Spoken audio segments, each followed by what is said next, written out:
This is Tank's Vlog, January 6, 2019. Wrapping up today in sports. We're brought to you by Allow Me to Be Frank, the weekly podcast you can hear on SoundCloud and iTunes. This week we looked back at my trip home from Idaho. The schlub who tried to con me out of my first class seat. Getting home and seeing my toilet in the living room. And having to spend a night at the Fleabag Belleville Motor Lodge. $105 a night. Do you believe that? Do you believe that crap? I mean, jeez. There are dumpsters with more comfort than that place. So check out Allow Me to Be Frank on SoundCloud and iTunes. The first of the NFL playoff games started on Saturday, with the Colts taking on the Houston Texans. And those Colts just continue to find ways to win games. So once 1-5, the Colts are now in the divisional round after a 21-7 victory over the Houston Texans, your division champions in the AFC South. It was just a perfect game plan today by the Colts. Luck had an effective game, and the Texans just came out flat. Plain and simple, they were flat. The Colts defense did an effective job of keeping Deshaun Watson under wraps. The Texans did not score until the fourth quarter. And, you got to wonder what's going on in Houston. I mean, this is a team that should be a lot better than this. And yet they can't do anything in the playoffs. They have never seen the AFC Championship game. And it's just that they just don't seem to live up to expectations. I mean, you got players like J.J. Watt on defense, Jadeveon Clowney, you got Deshaun Watson, Andre Hopkins, and you can't go anywhere in the playoffs? You got to be kidding me. So it's the Colts, Andrew Luck. I hear there's this thing going on with his the Twitter handle of him as a Civil War leader, and it's going to be interesting now. The Colts now go on to Kansas City. They'll play the Chiefs next week. There's another team that's had its share of playoff letdowns.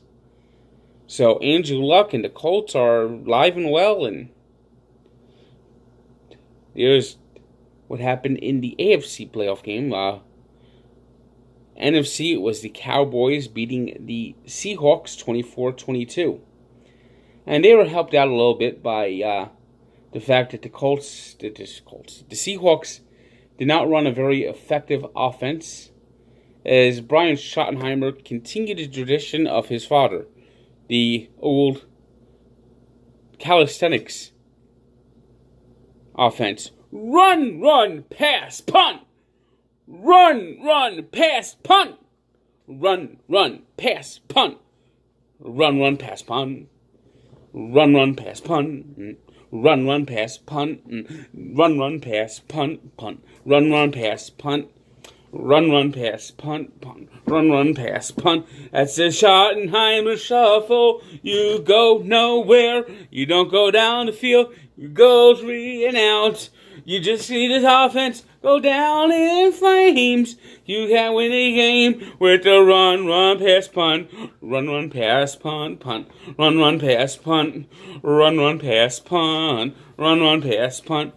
Don't you know that this is not a good offense? It doesn't work. You're too predictable. But it's a Schottenheimer shuffle. And you go down to lose again. And you got Russell Wilson. And you run, pass, punt every series. No creativity. Just run, pass, punt. Run, pass, punt. As the Cowboys got the win, they were effective. They had perfect balance between Dak Prescott and Ezekiel Elliott. Although it took to the fourth quarter for them to take control of the game, and once they did, The Seahawks did answer. They did get that late touchdown, but what a awful, lame, horrible, terrible attempt at a onside kick. Can someone explain to me this? Okay, I know Sebastian Janikowski was hurt, and the Seahawks did a good job getting 2 2-point conversions, which of course killed a lot of bettors out there. But jeez, you tell me Michael Dixon couldn't line the ball up on the ground and just kick it off the ground? He had to do that drop kick, stupid lane, just whee. I mean, that was like, I surrender. No, never mind. We're not going to get the onside kick. Here's the ball. Game over. Why didn't the Seahawks just take a knee if that was going to be a terrible onside kick? No, you had to do, it was like parachuting the ball. Oh, jeez. And there were no chance to get that ball back. And of course, wanted to see the Cowboys' touchdowns got set up on a long return because Michael Dixon outkicked his coverage. So the Seahawks put the special teams on Saturday. We won't know who the Cowboys play until Sunday because that will depend on what happens with the Eagles and the Bears. If the Eagles win, they'll be going to L.A., and if the Bears win, they'll be going to New Orleans next week. Saturday night in the NBA was the Denver Nuggets 123-110 winner over the Hornets, as Nikola Jokic had 39 points, 12 rebounds, and 6 assists. Blake Griffin had a big game for Detroit, but it was not enough, as the Jazz got back to 500 with a 110-105 win. 76ers beat the Mavericks 106-100. Triple-double by Ben Simmons with 20 points, 14 rebounds, and 11 assists. It was the Pelicans 133-98 winners over the Cleveland Cavaliers. Despite 43 points, 18 rebounds, the Bucks fell to the Toronto Raptors, who are once again the top team in the East, as Kawhi Leonard had 30 points, 6 rebounds, 6 assists, and led the Raptors to a 123-116 win in Milwaukee. It was the Spurs 108-88 winners over the Grizzlies.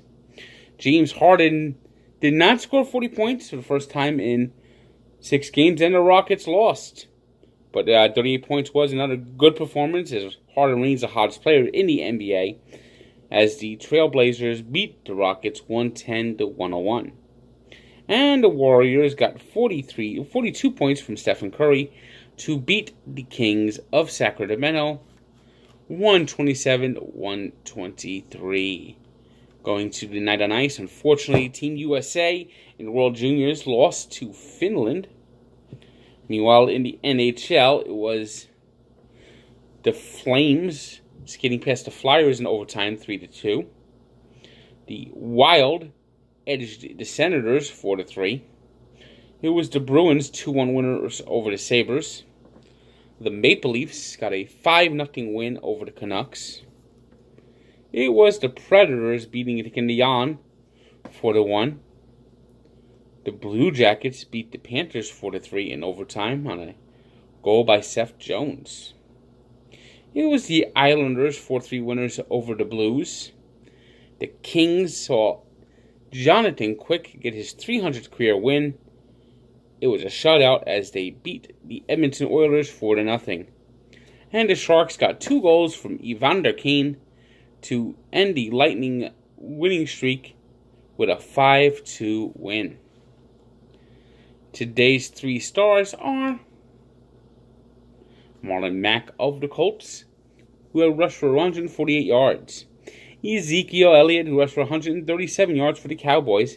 And Giannis Antetokounmpo, who had 43 points, 18 rebounds in a losing effort for the Bucks. Today's birthday shout-out goes to an NFL bust, Jameis Winston, who turns 25. Now, Jameis Winston is going to be foisted onto whoever the next coach is in Tampa Bay, which is unfortunate, and will probably assure that the Buccaneers will continue to remain outside the playoffs looking in. And on the day James Winston was born, one of the great sports scandals, the most ridiculous sports scandals, began with Nancy Kerrigan getting attacked by men associated with Tonya Harding. Why? Yeah, that all began today. Tonya and Nancy, Nancy and Tonya, where everyone hated Tonya Harding. I mean, she was the skater from the trailer park. She was from the wrong end of town. Nancy Kerrigan was somewhat spoiled. Her father did a lot, sacrificed a lot for her. And when it all came undone, that we realized that Nancy Kerrigan is an ice princess. I mean, cold, frosty. I mean, she's sitting next to Mickey Mouse saying, "God, this sucks. Doesn't this suck?"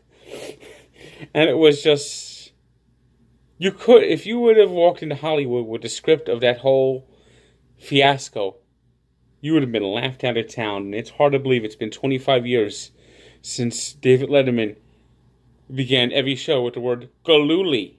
Gillooly. Gillooly.